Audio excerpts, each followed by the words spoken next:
Today, we're designing your cuisine with some new ideas in kitchen technology. Then we'll put it to use and make a fantastic cookie.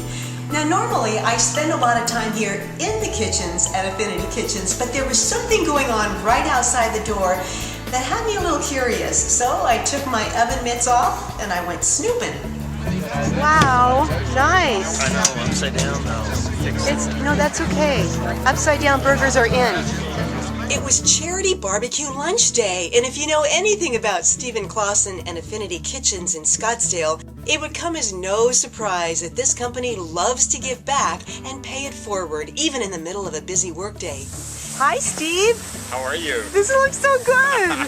What are you doing? We're cooking up burgers for the Phoenix Rescue Mission today. Aww. We've been doing it since September 2009, and year to date, we have raised over $13,000 for charities in the valley here. Steve and a few of his business associates formed a partnership called the 7848 Charities. That's the address here. And today they're raising money for the Phoenix Rescue Mission, which serves homeless men, women, and children. And boy, never underestimate the power of the grill. That billowing smoke from burgers and brats can bring bucks. We were thinking about the hot summer months that we might take a little break, but we were getting people who were ready to come and join us for lunch, and we didn't want to stop. So we went right through the heat of the summer, and the good Lord just brought clouds in every single day in the summer. The temperature dropped by 10 or 12 degrees, and we had perfect days to enjoy this even in the heat of the summer. The barbecue lunch gets bigger each month, with neighboring businesses getting caught by the giving bug. They donate 100% of the proceeds from these lunches to the charity. How much weight do you lose on barbecue day? You know, I make up for it by eating my own food. Inside Affinity's gorgeous showroom, the giving continues, with a portion of each kitchen sold going to support needy children around the world through the Global Family Program. It's a charity that helps provide education for underprivileged children in developing nations. Yeah, 7848 Redfield Road is a very special address. So the charity barbecue got me thinking about fundraisers, and of course bake sales top the list. Well, I've got a great cookie recipe for your next bake sale. It's called the Casserole cookie, and it's so much fun because it goes into the oven as a casserole and it comes out a cookie. All right, let's get started. Now the recipe calls for just a few ingredients. A couple of eggs and some sugar, a little bit of chopped walnuts and some dates. You can use fresh dates or you can use the chopped dates, and if you want to soften them, you can put them in the microwave for just maybe 20 seconds or so and they'll soften up. A little bit of vanilla and some almond and some shredded coconut, sweetened or unsweetened. Then I'm just going to add a pinch of salt. We'll start with the eggs. I always like to crack the eggs in a bowl first so that I don't get any of the shells in my mixing bowl. These eggs are courtesy of my chickens. Look at how bright and yellow they are. Aren't they gorgeous? I love my chickens. I have 8 of them. So now we're going to add the eggs and some sugar to my mixing bowl, and I'm going to whip them up just until a couple of minutes until it thickens up a little bit and the color turns a little bit white.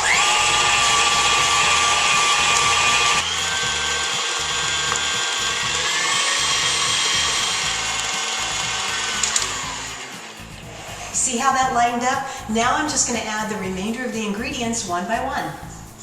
You know, I so often think about how this recipe originated, and I think of this grandmother that put this wonderful cake in the oven and it completely flopped, and she thought, I've got too many good ingredients invested in this, so rather than throw it away, she probably rolled it up into little balls and made casserole cookies. Who knows? It's just so good.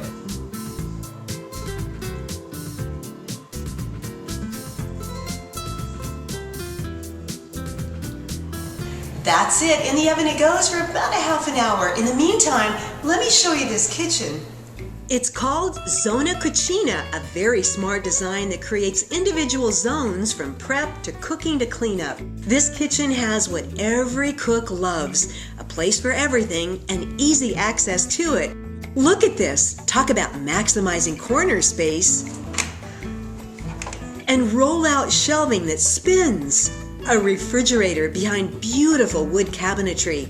hammered copper sink, a gorgeous zebrawood island that's easier to maintain the longer you have it, and sturdier than ever with butcher block-like staves finger jointed together.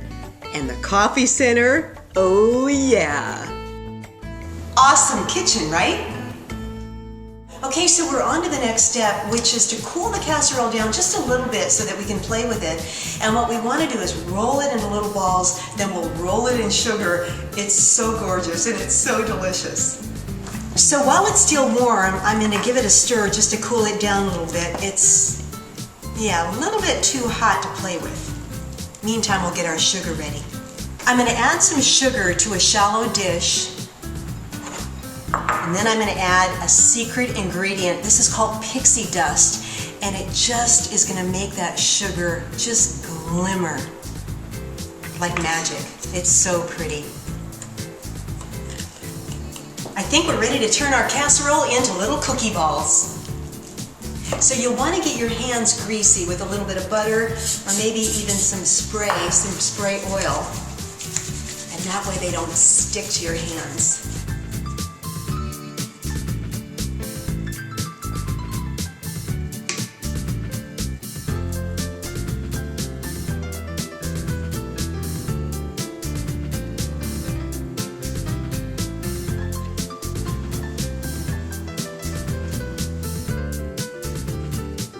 All right, that's the last one. It looks like we got about 20 balls out of the casserole, and you can make it even more elegant by sprinkling a little bit of glitter, or you can take a half a pecan or a half a walnut and just press it down on top, and it's just so elegant.